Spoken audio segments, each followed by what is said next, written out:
রাস্তায় যত দূর চোখ যাচ্ছে তত দূর মানুষের মাথার মাথা। আমি আপনাদের বলি, তৃণমূল কংগ্রেস কথা দিয়ে কথা রেখেছে, আর অন্য রাজনৈতিক দল 2021-এ আপনারা বিজেপিকে এক বুক স্বপ্ন আশা আকাঙ্ক্ষা নিয়ে ভোট দিয়েছিলেন। 19-এ বিজেপির প্রতিনিধি এখান থেকে জিতেছিল। 24 সালে বিজেপির লোকসভায় সাংসদ বিজেপি জিতেছে। বাই ইলেকশনে আমরা 4,466টা ভোটে এই ধূপগুড়িতে জয়লাভ করেছিলাম। কিছু বিভ্রান্তিকর প্রচারের কারণে মানুষ বিভ্রান্ত হয়ে আবার 2024 সালে বিজেপিকে এখান থেকে জিতিয়েছে।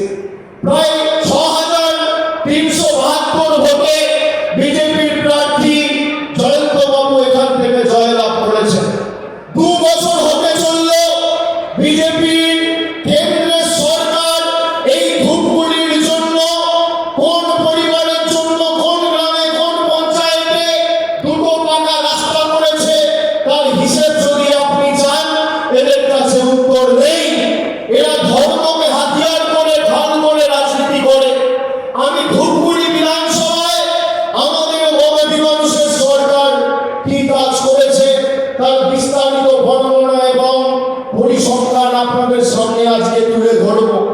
কিন্তু বিজেপির মোদীবাবুর সরকার 12 বছর ক্ষমতায় মানুষের জন্য কি করেছে? শূন্য। নবগঙ্গা যারা একটু আশা আকাঙ্ক্ষা নিয়ে বিজেপিকে ভোট দিয়েছিল, 15 লক্ষ টাকা পেয়েছেন? উত্তর হচ্ছে না।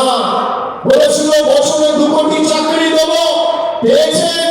উত্তর হচ্ছে না। নোটবন্দি করে বলেছিল কালো টাকা